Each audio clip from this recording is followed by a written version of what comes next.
자, 오늘 공부는 투자론 마무리하고 금융론까지 한번 해보도록 할게요. 그럼 이제 부동산 투자론이 어떻게 구성되는가 혹시 기억날지 모르겠지만 뭐 이거 순서를 암기하는 게 아니지만 투자론은 이렇게 구성돼요. 자, 오늘 이제 공부 내용이 강의 순서가요. 지금 부동산 투자론 구성입니다. 지난주에 투자의 개념 배웠고 장점 단점 배웠고 요 지렛대과는 공부하지 않았어요. 위험을 배웠습니다. 그다음에 수익률 배웠잖아요. 그다음에 포트폴리오 배우고 하피 시한가치 기술한 거 배웠어요. 그러니까 여기까지가 투자론 전반부입니다. 뭐야? 왜 갑자기 이렇게 되냐? 이렇게. 이거를 어디를 눌러야 다시 되지? 어디를 눌러야 다시 되는가 봅시다. 여기요? 아, 여기를 클릭하나? 아, 그러네. 아, 그러구나. 고맙습니다. 제가 전자칠판에 그렇게 익숙하지 않아서. 자, 여기까지가 투자론 전반부입니다. 이렇게. 이거 전반부 이렇게. 그럼 이 전반부가 상대적으로 약간 쉬워요. 여러분 좀 어려울지 모르겠지만. 근데 후반부 요 세 가지인데 이 세 가지는 우리를 짜증스럽게 합니다. 계산 문제도 이 후반부에 주로 되어 있어요. 그러니까 물론 올해는 여기 지렛대과 계산 문제 안 내고 여기 후반부에서 하나 내고 두 문제를 냈지만 사실은 이 계산 문제 몰려있는 게 후반부입니다. 그럼 이 세 가지를 묶어서 투자 분석이라고 해요. 투자 분석. 그러니까 투자 분석은 투자 가치가 있다 없다를 판단하는 거야. 그 투자 분석하기 위해서 합비 시한가치라는 걸 배웠고 그다음에 현금 흐름 투자 분석 기법 이렇게 돼요. 그러니까 오늘은 현금 흐름하고 투자 분석 기법인데 이 세 가지는 한 묶음으로 돌아가는 한 묶음.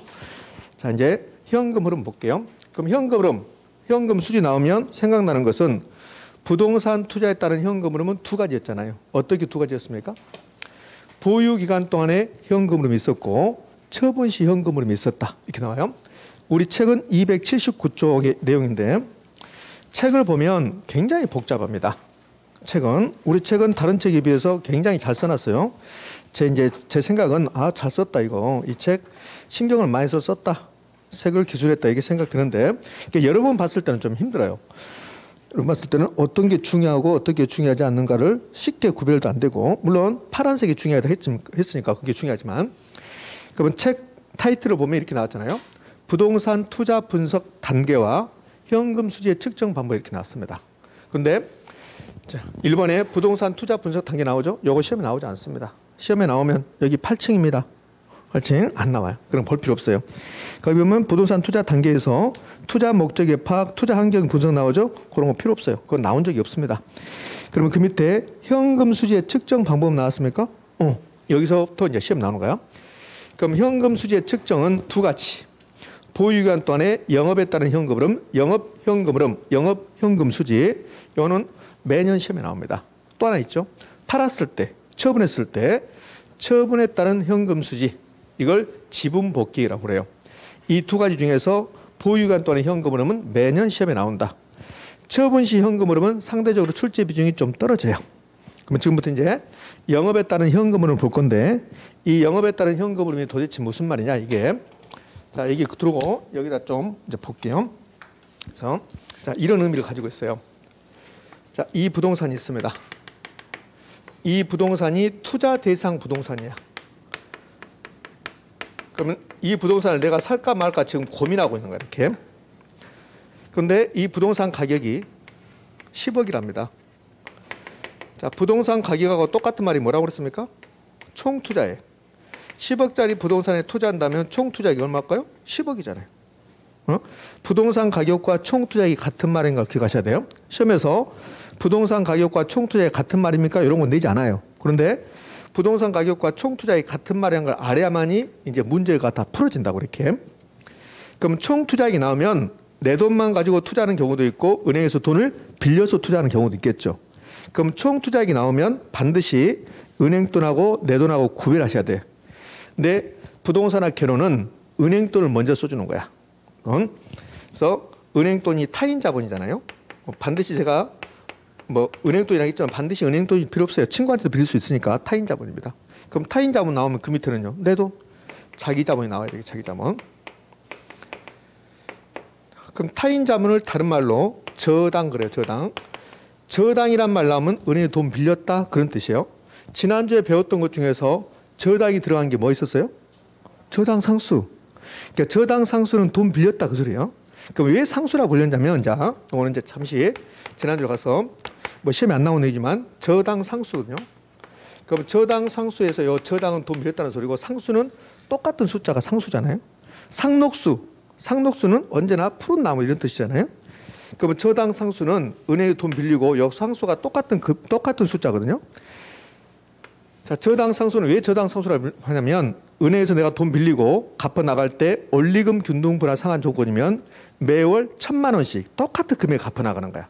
1,000만 원, 1,000만 원, 1,000만 원, 1,000만 원. 그게 이제 상수란 소리야, 상수. 그래서 저당 상수라고 부른다고.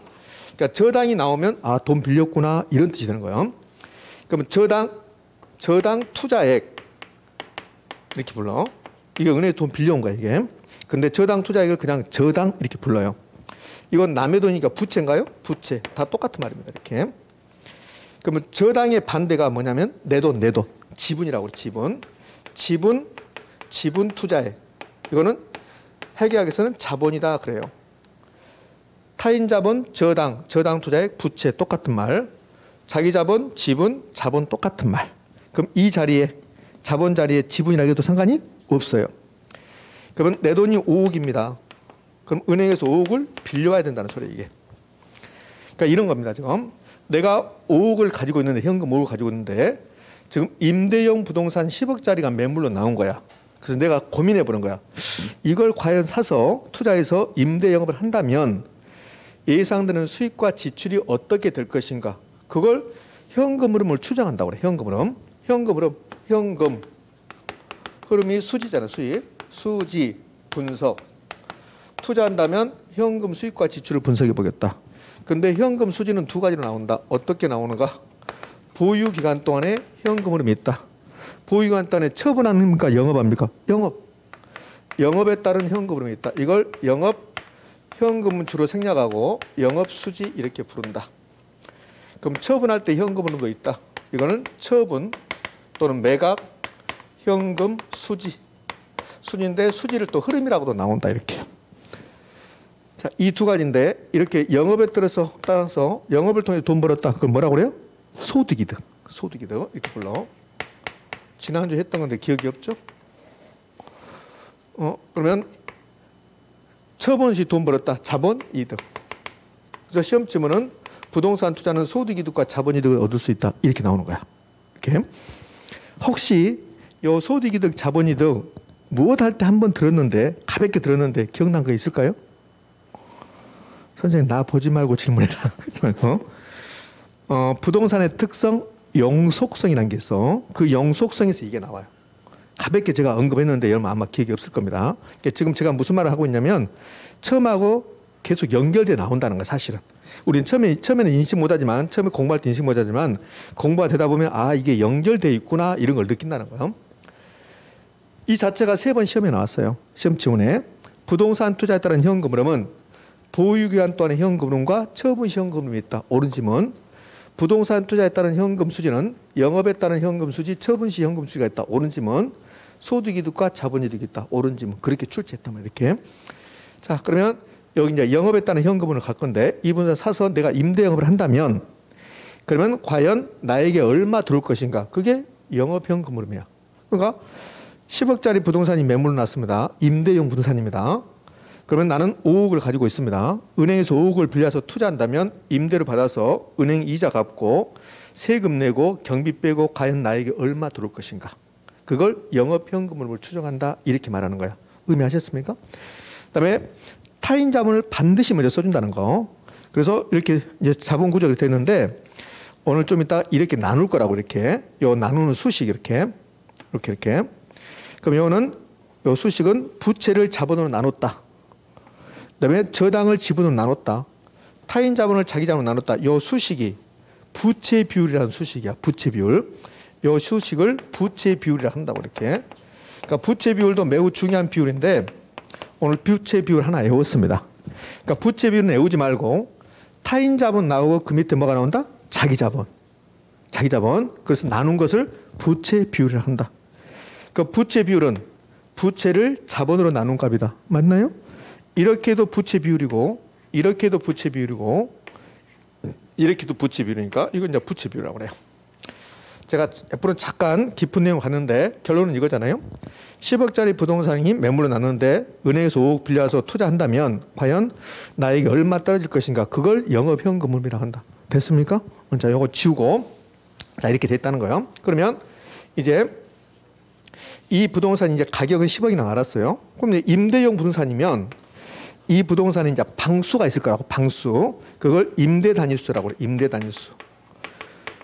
임대 단위수 10개, 방 10개다 이 말이에요, 이게. 그럼 이제 생각하는 이제 방 10개인데 그럼 중개업자한테 물어보는 거야. 지금 방 10개인데 그럼 방 하나당 임대료를 얼마 받고 있습니까? 이렇게 물어보는 거야. 근데 지금 800만 원이래. 1년에 800만 원. 근데 중개업자가 뭐라고 하냐면 주변 시세에 비해서 굉장히 쌉니다. 그런다고. 사장님이 사서 약간 수리한다면 방 하나당 1년에 임대료를 1,000만 원 정도 받을 수 있습니다. 이렇게 말한 거야. 그걸 단위당 예상 임대료라고 그래. 예상 임대료. 선생님 왜 그래? 갑자기 목소리를 크게. 주무시니까. 예상 임대료. 이게 1,000만 원이다. 연 1,000만 원이다 이렇게. 그럼 이 부동산을 내가 사서 임대 영업을 한다면 과연 현금 흐름이 어떻게 발생할까? 최종적으로 나에게 얼마 들어올 것인가? 그걸 영업현금으로. 그럼 이제 영업현금으로 갈 건데요. 이 부동산 방 10개인데 전부 다 임대된다 이거예요. 10개. 전부 다 임대되고 전부 다 1,000만 원씩 받을 걸로 예상된다면 이 부동산으로부터 1년 동안 예상되는 가능한 총 임대료 수입이 얼마예요? 1억이잖아. 요 10개에다가 1,000만 원을 곱해요. 그러니까 전부 다 임대되고 전부 다 돈을 받는다 그러면 그럼 가능한 총 임대료 수입이 1억이라고 그걸 가능 총소득이다 이렇게 부르는 거야. 다시 이쪽으로 와봐요. 이거는 끝났고. 그러면 임대 단위수에다가 단위당 예상 임대료를 곱하면 그러면 1억이라는 금액이 나오는데 그걸 가능 총소득이다 이렇게 부르는 거야. 그럼 시험 문제는 뭐라고 나왔냐면 가능 총소득은 임대 단위수의 단위당 예상 임대를 곱하여 산정한다 이렇게 낸다고. OX? 오라고. 이렇게. 자, 여기 이제 이게 영업현금 흐름 과정인데요. 출제 유형은 7가지 형태로 시험을 내요. 이 7가지에서 한 번도 벗어나지 않습니다. 그럼 가장 먼저 순서를 암기할 수 있는가? 요거 물어봐요. 순서 암기. 그럼 순서를 암기를 해야만이 이 문제를 풀 수 있는가 봐요. 가능 총소득은 임대 단위수의 단위당 예상 임대를 곱한다. 그럼 순서를 모르면 풀 수 있어요? 없어요? 없잖아요. 그러니까 순서를 암기하시네. 그럼 가능 총소득이 됐습니다. 그럼 이제 가능 총소득이 1억이었어요. 1억입니다. 가능 총소득 1억. 그런데 공실이 발생할 수 있죠. 10개가 전부 다 임대되라는 보장은 없잖아요. 그럼 공실이 하나 발생했다. 그럼 하나 1,000만 원 못 받는 거야. 그럼 9개가 임대됐는데 그 9개 임대된 것을 전부 다 임대료를 받으면 근데 9,000만 원 들어오겠죠. 근데 그 중에서 하나를 돈을 못 받는다는 거야. 떼먹고 도망가 버린 거야. 그걸 불량부채라고 그래. 그럼 공실이 하나 발생하고 불량부채가 하나 발생을 해버리면 그럼 얼마 못 받는 겁니까? 2,000만 원. 그럼 2,000만 원 여기서 이제 빼는 거야. 2,000만 원 이렇게 빼주죠. 2,000만 원. 그럼 2,000만 원 빼고 요 기타 수입이라는 게 있어요. 기타 수입은 이 부동산 임대 영업을 하면 임대료 수입 이외에 다른 수입이 발생할 수 있어요. 요 부동산 앞에 여기 현관에 자판기를 설치했는데 그 자판기에서 1년에 200만 원 나온다. 그다음에 밑에다가 세탁소를 설치해서 유로 세탁기를 놨는데 거기서도 200만 원 나온다. 이런 것들이 기타 수입입니다. 그럼 이 기타 수입은 임대료 수입 외에 다른 수입이 발생할 수 있다는 거예요. 그럼 기타 수입을 계산했더니 여기에 얼추 2,000만 원 나올 걸 예상된다는 거야. 그러면 가능 총소득에서 공실에 따른 손실하고 불량부채를 빼고 기타 수입을 더했습니다. 그랬더니 다시 얼마 나왔습니까? 1억 나왔죠. 이 1억을 유효 총소득이다 이렇게 부르는 거야.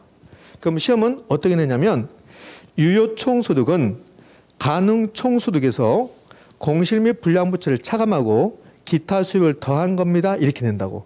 OX? 그럼 순서를 모르면 이 순서를 모르면 문제를 맞출 수 있다 없다? 없다. 이렇게 되는 거예요. 그러면 요 유효 총소득이 1억 나왔는데요. 유효 총소득에서 영업에 따른 경비 있다고. 광고 선전비, 유지 관리비, 수선비 이런 게 있다는 거야. 그게 이제 영업 경비야. 근데 꼭 이걸 영업 경비라 할 필요 없어요. 영업하고 똑같은 말이 뭐였습니까? 운영.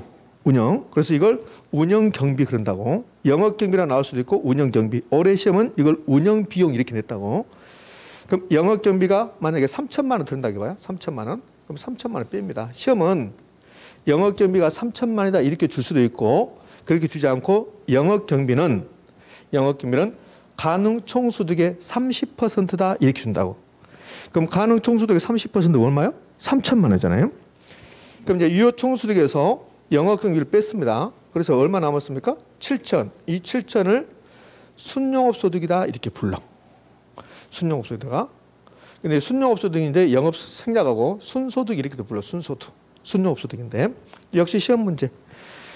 순영업소득은 유효 총소득에서 그래서 영업 경비를 차감한다 이렇게 내야 돼. 그냥 옳은 말인데 순영업소득은 유효 총소득에서 부채 서비스액을 차감한다 이렇게 낸다고. 그러면 틀린 점이 되는 거야. 그래서 순서를 암기하셔야 돼. 자, 이제 좀 생각하셔야 돼요. 요 순영업소득 7천 나왔는데 이 7천만 원은 순수하게 내 돈 가지고 번 겁니까? 은행돈하고 같이 해서 번 겁니까? 은행돈하고 같이 해서 벌 거라고. 아직 투자하지 않았어요. 그러니까 은행에서 5억을 빌려서 투자한다면 그러면 내 돈 5억하고 합쳐서 10억 가지고 투자해서 1년에 7천만 원이나 순영업소득이 발생한단 말이에요. 그럼 은행이 뭐라 하냐면 내 돈 5억 빌려갔으니까 원리금을 갚으세요 그런다고. 원리금을. 그러니까 은행 돈 이제 갚아줘야지. 그러니까 내가 생각해보는 거죠. 아, 5억을 빌려서 투자한다면 1년에 은행에다가 원리금을 갚아야 되겠구나. 그건 이제 은행목이니까 빼줘야 되죠. 그 원리금을 부채 서비스액이라고 그래. 그럼 은행목 부채 서비스액이 만약에 이게 2천만 원이다. 그럼 2천만 원 빼주는 거라고. 그래서 5천만 원이 남는데 이 5천만 원을 뭐라고 부르냐면 세전현금 수지. 세전현금 흐름. 수지가 흐름이니까 세금을 내기 전에 현금 수지라는 소리야. 역시 시험 문제.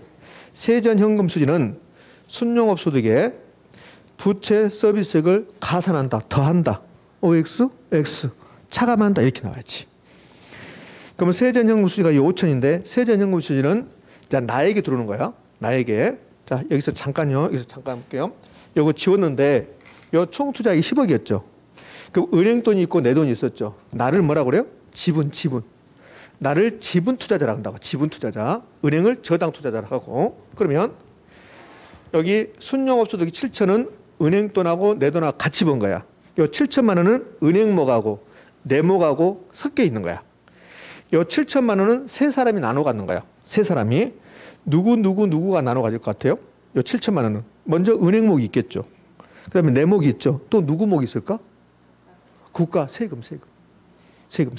국가에서 세금 가져가니까. 그래서 요 순영업소득이 할당된다고 그래. 배분된다 이런 표현을 쓴다고. 물론 시험은 그렇게 잘 나오지 않지만. 그럼 요 순영업 7천인데 은행목 뺐습니다. 그럼 5천이죠? 5천은 내목이에요. 일단 내목. 세금을 내기 전에 내목이라고. 나를 지분 투자자라고 그래. 이렇게 한다고. 세전현금 수지는 순영업소득에서 부채 서비스액을 차감한 금액으로 지분 투자자에게 귀속되는 소득을 말한다. OX? O라고. 근데 이렇게 나오면 지분 투자에게 세전현금 수지는 지분 투자자에게 최종적으로 들어오는 소득을 말한다. 그럼 뭘까 있을까? X. 최종적이 되려면 세금까지 빼야 돼. 아직 세금을 빼지 않았다고. 요 세전의 뜻은 세금을 내기 전에 무슨 세금? 영업소득세. 그럼 영업소득세가 만약에 1,000만 원이라 해봐요. 그럼 영업소득세 1,000만 원 뺍니다. 이렇게. 그러면 최종적으로 얼마 남았습니까? 4천만 원. 요 4천만 원 남았습니다. 요 4천만 원을 뭐라고 부르냐면 세후현금 수지 이렇게 부르는 거야. 이 세후현금 수지가 어느 정도 되는가? 이거 계산하기 위해서 지금 이 과정을 거쳐갔다고. 그럼 이 세후현금 수지가 많으면 많을수록 투자 가치가 높아야 낮아요? 높겠지. 투자 가치가 높겠지. 이걸 영업현금 수지, 영업현금으로 측정 이렇게 부르는 거예요. 그럼 시험은 출제 유형이 7가지 벗어나잖아요. 그러니까 첫 번째 순서를 암기하고 순서를 암기하면 여기 다 되는 거야. 순서 암기부터 해서 계산 문제가 나왔는데 순서 암기 못하면 계산 문제도 안 되고 다 안 되는 거야. 그러니까 가장 기본이 순서 암기라고. 여기 이제 순서 암기할 때 이게 강사들이 약간 다르다고요. 뭐 가, 공, 기, 유, 영, 순 뭐 어쩌고저쩌고 한다고. 그다음에 뭐 가, 유, 순 뭐 전후 써놓고 여기다 뭐 공 뭐 붙이고 막 그런다고. 그러니까 여러분 알아서 하시는데 저는 그 앞머리 따지 않고 그냥 이렇게 순서대로 생각하면서 순서대로 어떻게든지 암기하셔야 돼요. 언제까지? 시험 볼 때까지. 그래서 빨리 암기하는 게 좋죠. 올해 안에 다 암기하세요. 이걸 시험 볼 때까지 암기하잖아요. 그러면 모의고사 볼 때마다 틀린다는 거야. 모의고사 볼 때마다. 그럼 얼마나 스트레스 받겠어요? 스트레스. 그러니까 오늘 가서 다 암기하시라고. 오늘은 여기에 이제 별표 3개짜리야. 오늘은 별표 3개짜리가 이제 몇 개 될 건데 첫 번째 별표 3개짜리가 나왔습니다. 영업 현금으로는 요 별표 3개. 오늘 이거 못 외우면 식사도 하지 마시고 이거 반드시 하셔야 돼. 이렇게. 이게 영업 현금으로입니다. 자, 그럼 이제 어떻게 출제하는가 중요해요. 자, 분석해 보기 어떻게 출제하는가. 순서 암기할 거. 그러니까 순서를 암기 못하면 안 된다는 거예요. 다 했잖아요. 왜 순서를 암기해야 되는가. 가로넣기 나온 적 있습니다. 이렇게. 여기다 가로넣기 이렇게 나온 적 있어요. 이렇게. 그럼 순서를 암기 못하면 가로넣기 안 되는 거죠. 이렇게. 그러면은 요 소득 수지 크기 비교인데 자, 결론부터 말합니다. 여기 무슨 뜻이냐면 이런 뜻이에요. 요 가능 총소득하고 유효 총소득이 같을 수 있는가? 크기 비교. 같을 수 있는가 물어보는 거야. 그다음에요. 세전현금 수지와 세후현금 수지가 같을 수 있는가 물어봐. 그러니까 시험점을 이렇게 낸다고. 아무런 조건 안 주고 세전현금 수지와 세후현금 수지가 동일할 수 있다 이렇게 준다고. 이렇게. 그게 이제 크기 비교야. 그럼 결론. 아무런 말이 없어. 시험점은 아무런 말이 없고 그냥 같을 수 있냐 없냐만 물어봐. 봐요. 이렇게 준다고. 세전현금 수지와 세후현금 수지가 같을 수 있습니까? 이렇게 물어본다고. 그럼 무조건 같을 수 있다고 해야 돼. 여기 크기 비교 포인트는 동일할 수 있다 이렇게 한다고. 여러분 생각하고 틀릴 수 있어요. 다를 수 있으니까 동일할 수 있다. 제가 이렇게 부탁을 했어요. 동일할 수 있다라고. 근데 좀 이따 물어보면 또 다른 말 한다. 그냥 무조건 동일할 수 있다 그러라고. 자, 질문 이제 좀 이따 할 건데 무조건 동일할 수 있다고 해야 돼요. 그냥 해봅시다. 자, 그러면 이렇게 된단 말이에요. 가능 총소득과 유효 총소득은 동일할 수 있다. OX? 오, 저 동일하잖아요. 1억 동일하잖아요. 자, 이번에는 잘 물어보는 게 가능 총소득과 유효 총소득이 동일할 수 있다. 이걸 잘 물어본 게 아니라 가장 잘 물어본 건 이걸 잘 물어봐요. 순영업소득하고 세전현금수지가 같을 수 있는가를 물어봐요. 그러면 순영업소득과 세전현금수지는 동일할 수 있다 이렇게 나온다고. OX. 오, 무조건 동일할 수 있다 해야 한다니까. 여러분 생각하고 다르니까. 그럼 왜 어느 경우에 같냐면 은행에서 돈을 안 빌렸다고 봐요. 그럼 은행에 돈 안 빌려면 여기 없죠. 부채 서비스액이. 은행에 돈 안 빌려면 이게 0이 된다고. 그럼 이게 7천이 돼야 되잖아요. 이렇게. 그러니까 조건 안 주잖아요. 은행에 돈 빌려왔다 안 빌렸다 이런 말이 없단 말이에요. 그냥 마구잡이로 가는 거예요. 그냥 한 말 없이 순영업소득과 세전현금수지는 동일할 수 있다. OX? O. 자, 이번에는 이거요. 세전현금수지와 세후현금수지 여기는 세금이죠. 세금. 그러면 역시 아무 말 없이 요 세금이 있습니다. 세전현금수지와 세후현금수지는 동일할 수 있다 이렇게 출제해요. 뭡니까? 있습니까? 오. 무조건 오라게 해야 돼. 동일할 수 있다게 한다고. 제가 이렇게 강조하지 않으면 세전현금수지와 세후현금 동일할 수 있습니까? 그러면 동일할 수 없다고 한다고. 동일할 수 있어요. 세금을 안 내는 경우가 나오거든. 어느 경우가 세금 안 내냐면 이렇게 낸다고. 자, 내가 영업을 하면 무조건 세금 낸 게 아니라 수익이 매우 낮아. 수익이 매우 낮으면 세금 내요 안 내요? 안 내요. 그래서 세금을 낼 때 과세 대상 소득이 있다고. 그건 당신이 임대 영업을 해서 1년에 2천만 원 이상 벌면 세금 부과하겠다. 500만 원밖에 안 벌면 세금 부과하지 않겠다 이렇게 나온다고. 그러면 이 소득이 과세 대상 소득 이하다. 그럼 세금 낸다 안 낸다? 안 낸다. 그러니까 세금을 안 내는 경우가 나온단 말이에요. 그럼 문제에다가 세금을 낸다 안 낸다 이런 말 안 준다고. 안 주고 그냥 같을 수 있습니까 없습니까? 그러면 같을 수 있다. 세금을 안 내는 경우가 나오니까. 그럼 만약에 세금을 낸다면 영업소득세를 낸다면 세전현금수지와 세후현금수지가 같을 수 있어요 없어요? 없잖아요. 없잖아요. 그러니까 아무 말이 없는 거야. 그냥 세금을 낸다 안 낸다 이런 말 없이 같을 수 있습니까? 그러면 네 같을 수 있습니다 해버리면 된다고. 그러면 세금을 낸다는 말을 어떻게 하냐면 이렇게 된다고 봐요. 과세 대상 소득 이상이다. 그럼 과세 대상 소득 이상이면 세금 낸다 안 낸다? 낸다는 소리야. 그럼 과세 대상 소득 이상이고 그다음에 사업자가 과세 대상자다. 처음부터 사업자가 세금을 안 내는 경우가 있단 말이에요. 그럼 세금 안 내겠죠. 그러니까 세금 낸다. 과세 대상 소득 이상이고 사업자가 세금을 내는 사람이다. 그럼 이 세금을 낸다는 소리야. 그렇게 되면 세전현금 수지와 세후현금 수지가 같을 수가 없게 되는 거야. 그때는 세전현금 수지가 더 크게 된다고. 이게 이제 크기 비교야. 그러니까 크기 비교는 동일할 수 있다 없다? 있다. 이렇게요. 여기 이제 특정 소득 산정 시 고려사항인데요.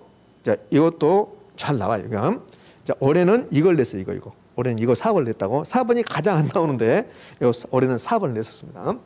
그럼 특정 소득 산정 시 고려사항. 고려를 다른 말로 해볼까요? 고려가 다른 말로 생각. 고려가 생각이라고 그러잖아. 나 그거 고려해볼게. 그거 생각해볼게. 그러잖아요. 그럼 이런 거야. 특정 소득은 이런 거죠. 여기 소득이 가능총소득, 유효총소득, 순용업소득 이렇게 3개 나오거든. 그럼 유효총소득이 산정할 때 유효총소득, 특정소득, 유효총소득 산정할 때 생각해야 될 거. 그러면 이 부동산 유효총소득을 산정할 때 영업소득세는 알 필요가 있어요 없어요? 없잖아요. 유효총소득은 가능총소득에서 공실 및 불량부채 빼고 기타 수입을 더하면 유효총소득이 나와. 그러면 유효총소득 산정할 때 우리가 생각해야 될 것은 유효총소득보다 위에 있는 것들이라고. 위에 있는 것들. 그럼 영업경비는 유효총소득 산정할 때 우리가 생각할 사항이다 아니다? 아니라는 거야. 의미하셨죠? 그걸 내는 거예요. 그러면 요 기타 수입을 다른 말로 영업외 수입이라고 그래. 기타 수입을 영업외 수입 그렇다고. 그럼 요 기타 수입, 영업외 수입은 유효총소득 산정 시 고려 사항입니까 아닙니까? 고려 사항이잖아요. 위에 있으니까. 그럼 이 순서를 암기 못하면 3번이 풀려요 안 풀려요? 안 풀리는 거라고. 의미하셨나요? 그렇게 출제하는 거예요. 그러면 이 영업경비는 유효총소득 산정 시 고려사항이다 아니다? 아닌 거죠. 근데 영업경비는 순용업소득 산정할 때 고려사항입니까 아닙니까? 고려사항인 거죠. 이해되셨나요?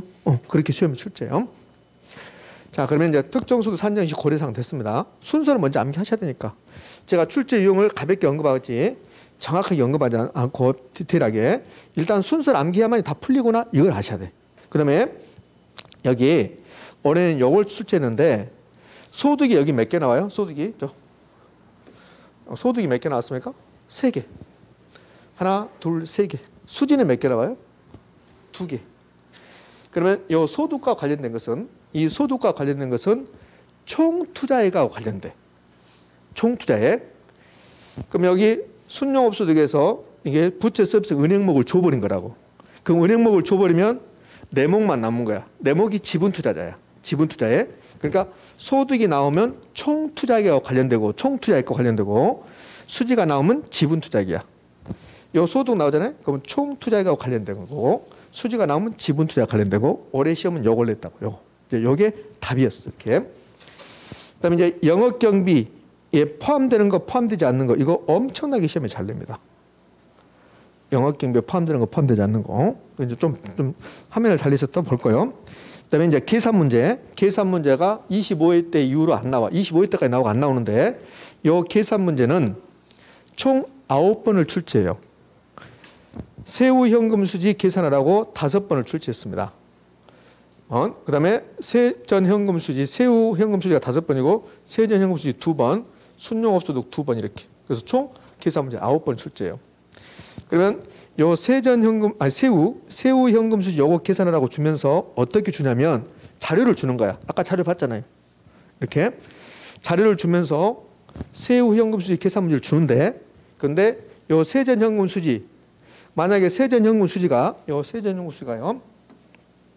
요게 3천만 원이었다 해봐요. 3천만 원이다. 그러면 우리는 영업소득세를 알면 세후현금 수지 계산되죠. 이 세전현금 수지까지는 암산으로 하게끔 줘 그냥 암산으로 계산기 없이도 암산으로. 그러면 3천만 원 이제 암산으로 됐습니다. 그럼 세후현금 수지를 계산하라고. 세후현금 수지.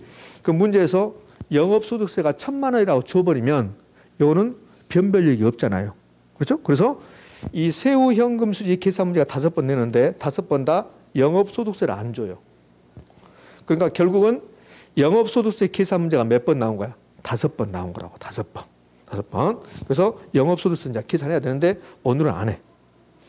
어차피 안 할 거니까 이러면 계산 문제 이렇게. 자, 계산 문제 하실 분은 여기까지 해야 되지만 7번까지 해야 되지만 계산 문제 안 하실 분들은 여기서 끝나는 거야 이렇게. 공부가 의미하셨나요? 이제 그래서 이제 계산 문제 하기 위해서 영업소득세를 알아야 되고 이제 마지막에 이제 오늘 공부할 것 중에서 영업 경비 포함되는 거 포함되지 않는 거 물어보거든요. 자, 그거 할 거고 하기 전에 부동산의 결혼이 좀 힘든 게 이런 거야. 그냥 이 공실이라고 끝나면 좋을 텐데 이 공실이 도대체 뭘까? 이 공실 손실 상당액이야. 자, 여기 방 하나에 1,000만 원 받을 수 있거든요. 그럼 공실 하나 발생하면 1,000만 원을 손실이 발생하죠. 그래서 이 공실은 펼쳤으면 공실 손실 상당액 이렇게 부르는 거야. 그럼 여기 공실 및 불량부채라고 했는데 다른 말로 공실 손실 상당액 이렇게 나온다고. 예. 그다음에 불량부채는 또 뭐냐면 돈을 못 받는 거야. 내가 돈 못 받는 거. 근데 불량부채라고 나오면 좋을 텐데 이 불량부채가 해수 불능 채권 이렇게 나와. 그 뭘 못 받냐면 임대료를 못 받는 거야. 임대료. 방 하나 301호가 돈 떼어먹고 도망가 버린 거야. 지금 임대료 떼어먹고 도망간 거예요. 그래서 해수 불가능한 임대료 수입 이렇게 낸다고 이렇게. 회계학에서는 돈 못 받는다. 그러면 대손 처리야. 대손. 여기 돈 못 받는다 이런 소리야. 그래서 대손 충당금 이렇게 한다고. 그럼 이 두 개를 묶으면 공실 및 불량부채인데 이걸 펼쳐 써버리면 공실 손실 상당액 및 해수 불가능한 임대료 수입, 공실 손실 상당액 및 대손 충당금 이런 식으로 출제한단 말이야. 그러니까 꼭 공실 및 불량부채 이렇게 표현을 하지 않는다. 그러니까 이런 표현도 쓴다는 거예요. 똑같은 말이라는 소리 이렇게. 지랄 같잖아요. 이것도 힘들어 죽겠는데 똑같은 말이 막 나오잖아요. 지랄같이. 자, 여기 기타 수입 있네요. 요 기타 수입이 무엇이 기타 수입입니까? 이거 안 물어봐. 왜? 기타 수입은 많이 있으니까. 그러니까 기타 수입의 개념은 임대료 수입 이외에 다른 수입이 있을 수 있다는 거야. 그게 기타 수입이야. 근데 기타 수입의 포인트는 이거야. 기타 수입은 영업 외 수입이라는 게 이게 포인트야. 자판기 수입, 주차장 수입 등이 있는데 요건 안 중요하고 그럼 기타 수입에는 뭐가 있습니까? 요거 나오면 제가 손목을 건다. 안 나와. 영업 외 수입 이게 이제 중요한 말이야. 그다음에 여기도 또 이거 이제 지난주에 배웠는데 요 부채 서비스액이 원리금 상환액이야. 원리금 상환액. 그럼 원리금 상환액은 뭐가 뭡니까? 원금 상환액하고 이자 비용. 이게 28회 때 답이었어. 28회 때. 28회 때 뭐라고 나오냐면 다음 중 틀린 거 그래. 그러면서 뭐라고 하냐면 부채 서비스액은 원리금 상환액에서 이자 비용 뺀 원금 상환액을 말한다. 이렇게 출제했어요. 뭡니까? X입니까? X 다시요. 이 부채 서비스액이 원리금 상환액이라고. 28회 때 시험은 부채 서비스액이란 원리금 상환액에서 이자 비용 차감한 원금 상환액을 말한다. OX? X. 그러니까 이 부채 서비스액을 다른 말로 원리금 상환액이라고 한다. 이렇게. 자, 그러면 영업현금은 다 끝났습니까? 안 끝났습니까? 안 끝났죠. 그 뭐가 안 끝났어요? 뭐가? 영업경비가 안 끝난 거야. 영업경비가. 자, 그러면 이거 보자고요. 출제용은 다 했지만 순수 암기해라. 그러면 크기 비교가 나오는데 동일할 수 있다 없다? 있다. 그럼이죠. 가능총수도가 유효총수 같을 수 있습니까? 네, 같을 수 있습니다. 순영업수도가 세제영업수 같을 수 있으면 같을 수 있습니다. 그런데 일반적으로 순영업수도 크죠. 세정과 세후 같을 수 있습니까? 같을 수 있죠. 근데 일반적으로 세정이 더 크죠. 이렇게 같을 수 있다는 거예요. 자, 3번은 특정소득 산정 시 고려사항 위쪽에 있는 항목. 예를 들어서 유효총수 산정 시 고려사항은 유효총수보다 위쪽에 있는 항목들. 순서를 암기하셔야 되잖아요. 순영업 소득 산정에서 마찬가지고 소득이 나오면 총투자액, 수지가 나오면 지분투자액. 요거는 좀 이따 이 다음 시간에 이제 보게 될 거야. 이거는 이제 영업경비에 포함되는 거 포함되지 않는 거 이게 어마어마하게 중요합니다. 그럼 어떻게 되냐면 영업경비가 뭔데요? 이렇게 안 물어보고 영업경비에 포함되는 것과 포함되지 않는 거 구별하라고 그래. 그럼 포함되는 것을 기억하든 포함되지 않는 것을 기억하든 여러분 자유야. 그럼 영업경비에 포함되는 것은요. 무수히 많고 포함되지 않는 것도 무수히 많다고. 근데 시험은 주로 영업경비에 포함되지 않는 것을 기억하셔야 돼. 여기까지가 시험에 잘 나와. 영업경비 포함되지 않는 거 여기까지가. 그러니까 공실 및 불량부채, 공실 손실 상당액, 불량부채 해소 불능채권, 부채 서비스액, 부채 서비스 원리금 상환액, 이자 비용, 원금 상환액, 소득세 이 세 가지가 시험에 잘 나와. 영업경비에 포함되지 않는 걸로. 그러니까 이 소득세가 가장 시험에 잘 나와요. 소득세가 영업경비입니까? 아닙니까? 물어봐. 영업경비가 아니라는 거야. 그다음에 감가상각비, 소유자 급여, 개인적 의무, 사무실적 이런 건 거의 나오지도 않고. 그러니까 이거 지금 노란 글씨로 써 있는 거 7가지를 암기하셔야 돼요. 이렇게 한 거든. 공부, 소감, 소계자 이렇게 외운다고 이렇게. 일단 외우고 나서 나중에 이제 의미를 봐도 상관없는데. 자, 그러면 영업 경비가 되는 거. 자, 이 부분에다 해볼게요. 영업 경비를 다른 말로 해볼까요? 영업하고 운영하고 똑같죠? 그러니까 영업하고 운영하고 똑같아요. 그러니까 우리는 이제 영업 경비라고 이렇게 하지만 이 영업 경비를 영업 비용이라고도 하고 같은 말은 운영 경비입니다. 운영 경비. 운영 비용, 이것도 비용이라고 할 수 있죠. 이렇게 똑같은 말이에요. 그러면 영업 경비가 되기 위한 조건이 있는데 영업 경비가 되기 위한 조건은 자, 우리 부동산을 취득하고 그다음에 일정 기간 동안 보유하고 그리고 몇 년 후에 처분하고 이렇게 되거든요. 이렇게. 그럼 이 3단계인데 어느 단계에서 운영하냐면 이 보유 단계에서 운영합니다. 운영. 그럼 영업 경비, 운영 경비, 영업하고 운영이 똑같잖아요. 영업하고 운영이 똑같으니까. 그럼 영업 경비는 운영 경비는 보유 기간 동안에 발생해야 돼. 보유 기간 동안에. 그럼 영업 경비가 되기 위해서는 첫 번째 이 부동산 보유할 때 발생하는 비용이야. 그럼 취득세가 있거든요. 취득세. 그러면 취득세는 취득할 때 발생하는 세금이에요. 그러면 취득세는 영업 경비일까 아닐까? 아니겠죠. 그러니까 취득세 영업 경비가 아니잖아요. 이렇게 의미 아시겠습니까? 자, 그러면 양도소득세가 있어요. 그럼 양도소득세는 처분할 때 내는 거야. 그럼 영업 경비도 아니다. 아니에요. 의미 아셨죠? 이렇게. 그러니까 영업 경비가 되려면 일단 이 부동산 내가 보유할 때 발생하는 비용이다. 예, 그다음에 하나 더. 자, 그러면 여기 양도소득세가 있는데 영업소득세라는 게 있다고. 영업소득세. 그럼 이 영업소득세는 자, 이 영업소득세는 취득할 때 내는 겁니까? 처분할 때 내는 겁니까? 보유할 때 내는 겁니까? 보유할 때. 근데 영업소득세는 보유할 때 내는데 근데 이거는 영업경비가 아니에요. 영업경비가 되려면 부동산 보유할 때 발생하는 비용이에요. 그럼 분명히 영업소득세는 보유할 때 발생하는 비용인데 영업경비가 아니래요. 그럼 왜 그럴까? 영업경비가 되려면 조건이 2개 있어요. 일단 보유할 때 발생해라. 그리고 이 대상 부동산에 부과하는 거야. 부동산에. 이 부동산에 부과되는 거. 이 부동산에서 발생하는 거. 그게 영업경비야. 그러면 이 영업소득세는 부동산에 부과하는 게 아니라 나에게 부과하는 거야. 너 돈 벌었지? 너 세금 내라? 이거라고. 그러니까 영업소득세는 분명히 보유할 때 발생하는데 왜 영업경비가 아니냐? 부동산하고 관련 없어요. 내가 돈 번 거라고. 그래서 이 영업소득세는 영업경비에 포함되지 않는가. 그런 의미를 가지고 있는 거예요. 그럼 소득세가 몇 개 나왔습니까? 2개. 영업소득세가 있고 양도소득세가 있고 둘 다 영업경비가 아니에요. 소득세가 가장 시험에 잘 나와요. 그러니까 영업경비가 되기 위해서는 이런 조건이 있는 거야. 그러면 재산세 볼까요? 재산세. 재산세는 보유 단계에서 내죠. 재산세. 종부세도 보유 단계 내죠. 그죠? 그러니까 재산세, 종부세는 이 부동산에 부과하는 거야. 부동산에. 그래서 재산세하고 종부세는 영업경비에 포함되는 거야.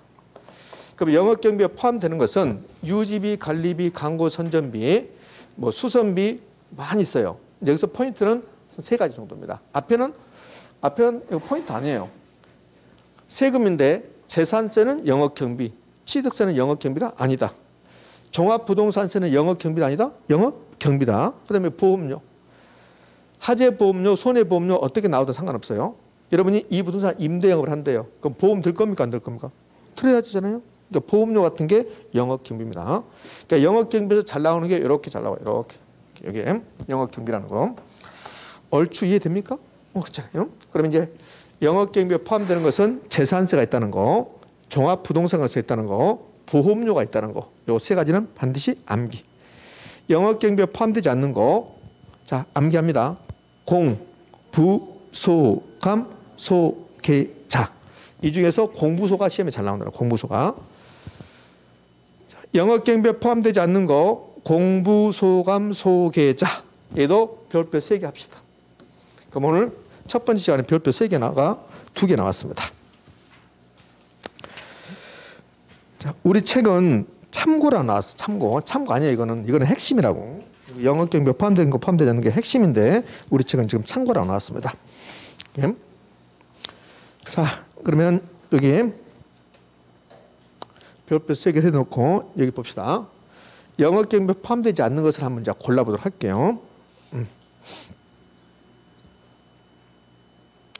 공부 소감 소개자. 오늘 첫 번째 시간 공부했는데 소감은 어떻습니까? 오늘 공부 소감은 어때요? 네? 좋아요? 다시 물어볼게요.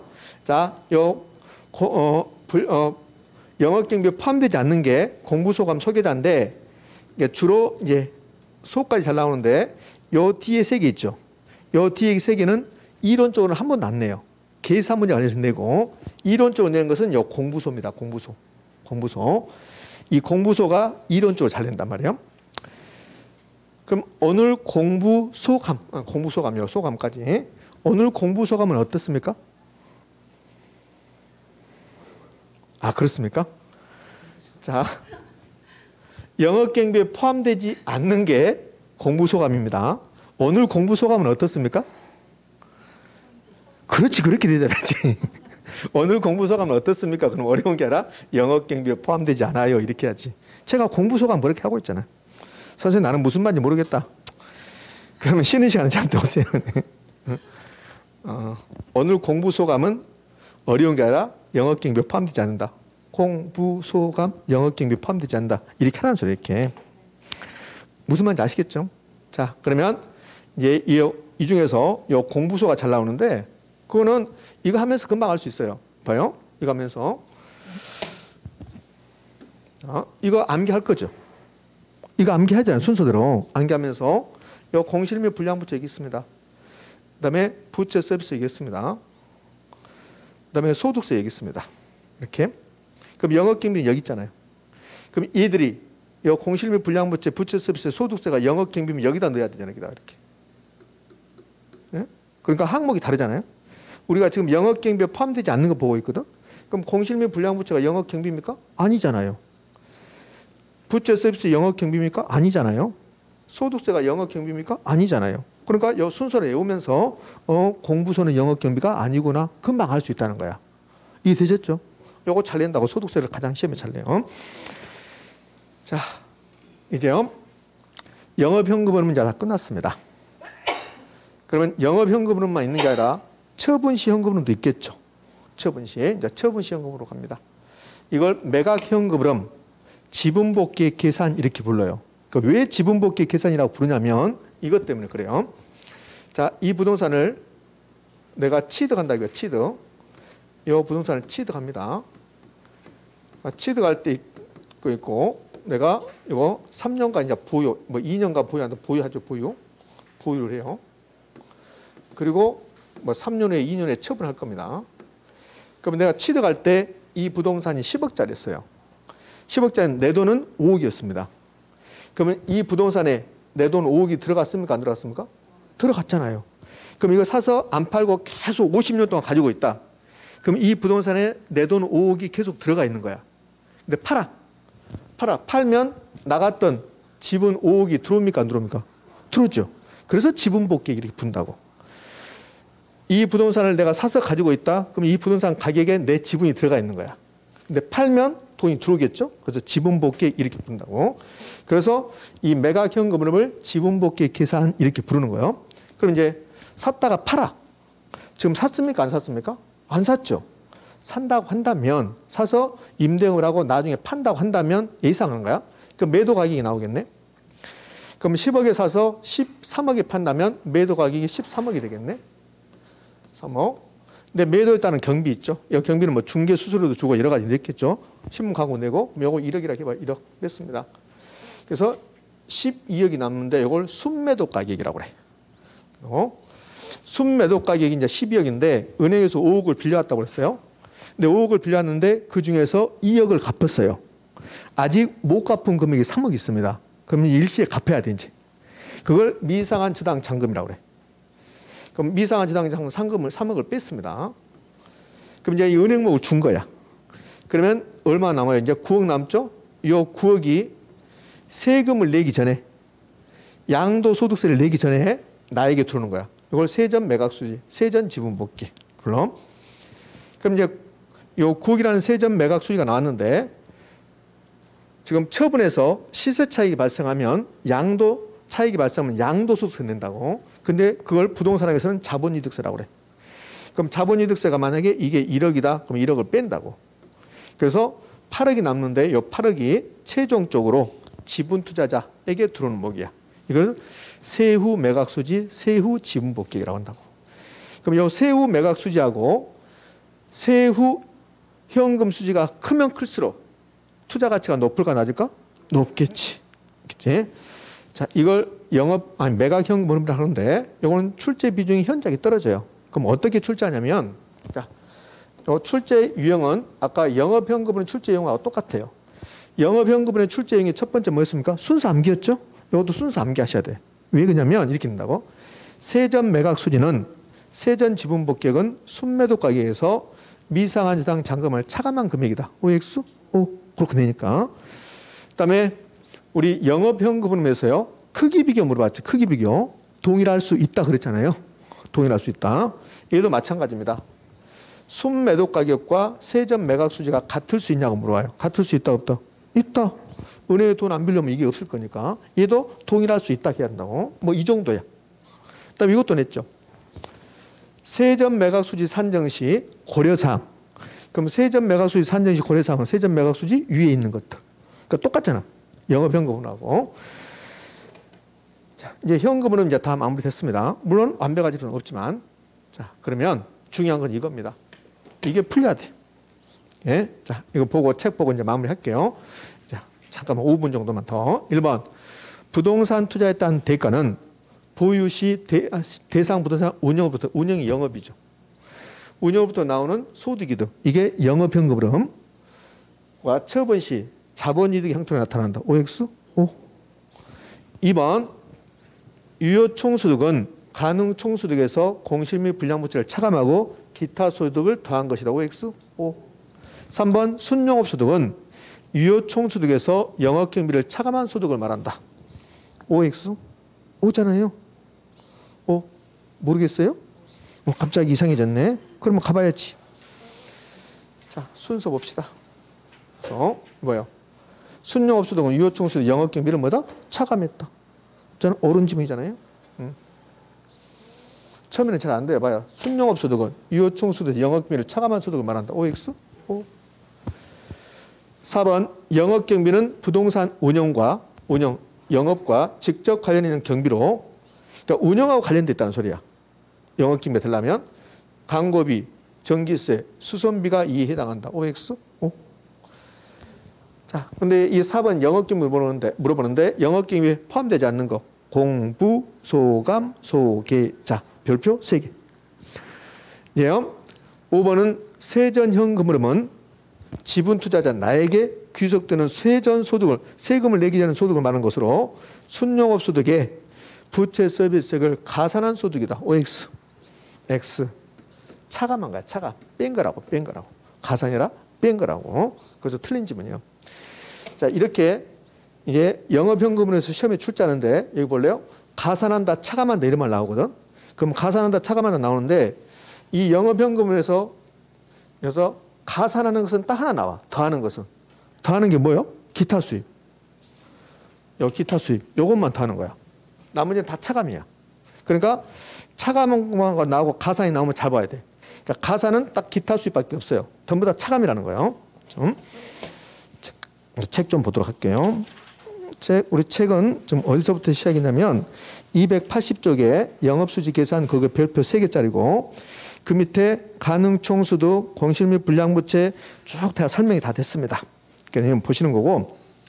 자, 여기요. 281쪽에 그 참고라고 나오고 영업경비에 포함되는 거 포함되지 않는 거 나왔는데 포함되지 않는 거 공부소감 소개자 반드시 기억할 거. 자, 넘깁시다. 넘겨서 282쪽 가면 핵심 그래서 영업현금흐름 영업수지 계산에서 핵심 나왔잖아요. 핵심. 그거 제가 다 언급한 내용들입니다. 그 밑에 영업소득세 계산 방법 나왔죠? 요거는 제가 언급하지 않았죠. 지금은. 그리고 283쪽에 매각현금은 역시 다 언급을 했으니까 이제 보시고 양 사이드의 기출점은 좀 보시고요. 284쪽 가봐요. 284쪽 가면 요 계산 문제. 23회 때, 25회 때. 이 25회 때 문제가 마지막으로 출제했던 거야. 계산 문제 이렇게 되어 있습니다. 자, 시간이 좀 오버됐습니다. 자, 고생하셨고 쉬었다가 이 투자 분석 기법으로 할게요. 쉬었다 합니다.